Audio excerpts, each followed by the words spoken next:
Hey, what's up guys? This is Anthony from Anthony's Customs, and for this review, we are looking at the SH Figuarts RENJI ABARAI, which is from Bleach, and the last Bleach figure was Ichigo, and he wasn't very good. He was just good enough that if you're a Bleach fan, you're probably gonna get it. But definitely left a lot to be desired. Basically, from everybody that saw the figure, they said, yeah, it's not that good of a figure. Luckily, this one's slightly better. I think, personally, slightly better. Maybe not that much better, but better enough that you might be interested, even if you weren't interested in Ichigo, though that seems unlikely, based on the characters. Anyway, this guy's slightly better, so we're going to take a look at him. So let's go ahead and get him off the stand and take a closer look. Okay, before we get into the figure, let's take a look at my package. I do think the Bleach packaging is probably the least interesting out of all the packages. Not a whole lot of color going on, it's just the one photo of the figure. This off-white color. Not an interesting window shape. It's just not as nice of a package. The side is okay, but meh.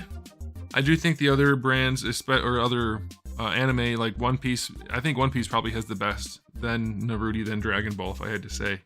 But yeah, it's fine. Like, it's nothing special, but it's fine. If you like the package, good. If not, take the figure out of it. Okay, here we go. This guy stands just about...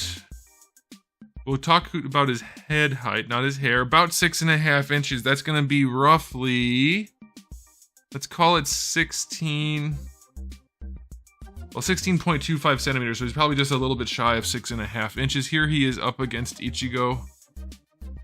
Just a touch taller. I think that's appropriate. I am a lot more familiar with Bleach of olden days rather than whatever. Is this one new? I don't know if it's new or if it's just one that I haven't followed.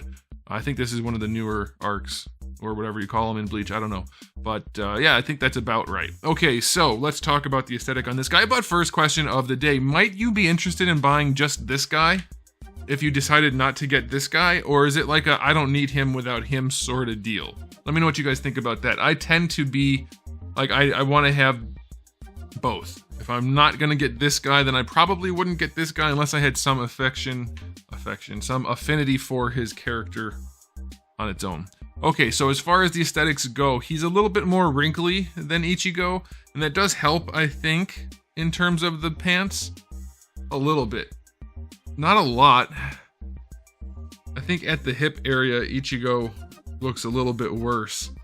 But it's still a pretty rough design, and I think they could have finessed it just a little bit more, but if you're okay with the ugly pants, the rest is fine. This seems reasonably articulated and cut up. I like that they're still cutting up the torso on these guys, because when they don't for, like, who was it? Was it Zoro? Yeah, Zoro, and then some Dragon Ball figures, when they put that outer layer on of the soft material, it doesn't work well. But this guy looks pretty good. His sword looks clean enough. The little bits of white on there are good enough. He is fairly plasticky looking. Same problem with Ichigo. It looks unfinished. These guys should not be shiny. They should be a very matte finish, if you ask me. It doesn't look right. So that's a problem. And then if you look at the details, though, it looks pretty nice. You can see the markings on his chest, on his face. It all looks pretty good. It's not bad. I like the sculpt of the hair. And it is a clean paint job, so can't complain too much about that. But it is very much just a black figure with not much to talk about beyond that, so let's just say the aesthetic is going to get a 6. It would get a slightly higher score if the pants looked better and if he wasn't so plasticky. He is very, very plasticky. Alright, as far as accessories go, this is kind of a problem, I think, because it shows a lack of finesse, let's say, a lack of care, and a lack of attention to detail. You do get the sword that clips onto his belt, right there, okay? And then, if you wanted to take it off, you have the peg stuck there. So I don't like that. You should be able to remove the sword without having a peg. The peg should be on the sword, not there. A little tiny hole is way less visible than a big white peg, so that's unfortunate. But you can remove the whole thing if you want to. Otherwise, you can just remove the handle to keep the scabbard on there, tucked into the belt, so that's fine. So it's like, it's not a huge deal, but they could have easily not done that. Having the big white peg is annoying. But in addition to that, we do get the big sword, which I believe is the same sword that kind of transforms. Is that right? I think that's right. You guys can let me know. I'm not reviewing the fiction here, I'm just reviewing the figure. So you do get the big sword, which is actually really nicely done. It looks really good and it doesn't weigh too much, so that's awesome. And then as far as the guy himself, he's got a total of 5 faces. The neutral face that comes on him in the package, a smirky face, kind of a concerned face, a very concerned face, and then either a really hungry or angry face. All very nicely done. I think his look even better than Ichigo, so that's good, like that. As for hands, he comes with the 2 fist hands on him in the package, 2 grippy hands, and then 3 style pose hands. I think these guys each should have gotten a swoosh effect, because we don't get a ton of accessories here. But I'd say it's a good amount, so we'll just say 8 out of 10 for accessories, but definitely a swoosh would have gone a long way. We're gonna pop this guy off right here so we can do the review. Alright, as for articulation, his head works a little bit better than Ichigo. It doesn't pop off as easily, and he has decent enough range going forward and back. Leaning side to side works pretty well. No real issues there. As for the hair, it's very soft. These guys right here, we'll zoom in. These ones that go over his shoulders are on a hinge. I don't know why they bothered. Like, there's barely any movement, and they're soft enough plastic that it probably wouldn't have mattered. But you do get a little hinge in there, you can probably see it. So I guess that's good, but the rest of the hair isn't going anywhere. It's just kind of fixed or onto his head. So let's go ahead and pop this off and look at the joints. Oh yeah, double ball pegs. Not the best thing in the world the way it's set up, but as you saw, his head moves around pretty well, even with the hair sticking down, so that's okay. And his face doesn't fall off from posing the figure anywhere near as much as Ichigo, as in, not really at all. His head moves around much nicer. So that's why I said, one of the reasons why I said this guy's a better release than his counterpart. As soon as I took Ichigo out of the package to do this review, his face fell off. Very annoying. Alright, as for, look at that, I didn't even mean to, double ball pegs are great. I didn't even mean to put him in like an angry neutral, but I did because double ball pegs are the best joints for necks. Okay, and his neck is on a ball peg too, so that's good. For the shoulder, it's the same type of joint as before. It's a butterfly that's really connected on a ball peg, so it moves forward and back, up and down, in and out technically, but it kind of drops it down some. Doesn't really afford that much extra range, but it'll help. It'll help some, so that's okay. And then you have your ball peg that connects the arm to that, and your ball hinge that lets the shoulder raise up. No problem at all. Very nicely done. Full rotation, of course, that's a good thing. Bicep swivel is fine. Double jointed, nope. Single jointed elbow, not great. I do think sword wielders should have extra arm articulation. Or not extra, but you know, the full spread. He only has a single. So it's just about 90 degrees, and it's not even the best looking joint. So that's unfortunate. It looks okay when his arms are out like this, but definitely needed some more finesse, some more care to make this guy a better figure.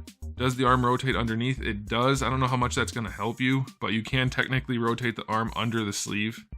I don't think that really makes a difference though, and then you get ball hinge wrists, so that's fine. For the torso, I believe it's just ball pegs. Yeah, there doesn't feel like there's any hinges in there.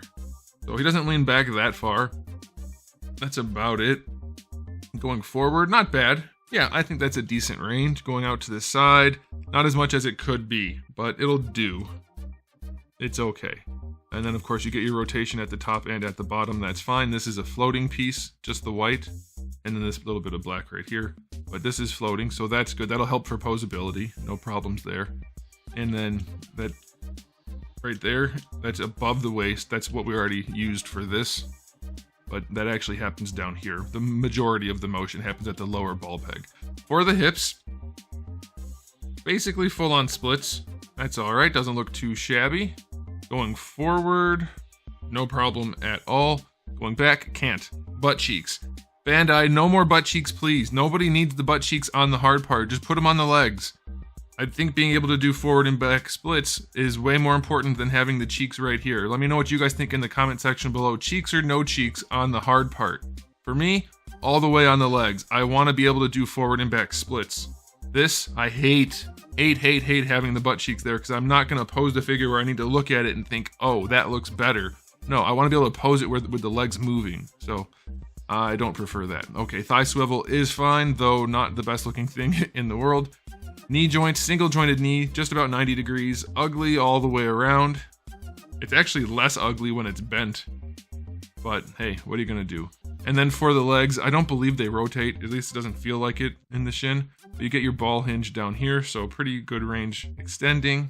Bringing it forward, not too bad. Ankle rocker is not great. They brought the ankle bone on the shin part down too far, so it gets in the way, but you get a decent ankle rocker. And then the toe hinge is acceptable. Nothing to write home about, but it's not too bad. So, his articulation, not too shabby. It's okay. There are a few things that aren't great, a few things that work pretty well, so I think that averages out to being pretty good. I'll give his articulation an 8 out of 10. You should be able to pose him pretty well. You're not going to be able to do like a forward and back splits, but everything else works at least well enough. I do think his elbows and knees should have more range, but the rest is all right. So, time for the final verdict on this guy. I do stand by what I said in the beginning. He is better than Ichigo. Not by a ton, but by enough.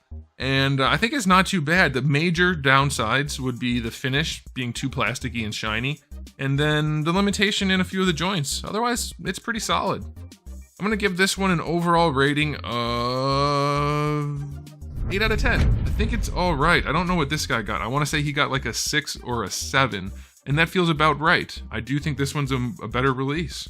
Definitely. All right, let me know what you guys think in the comment section below, but there it is. Thanks for watching. If you enjoyed the video, please do give it a thumbs up. If you didn't, a thumbs down will do, and if you haven't subscribed, you should. I have new videos almost every single day, and thousands already on the channel, so make sure you come back for all of that. And in the meantime, keep collecting.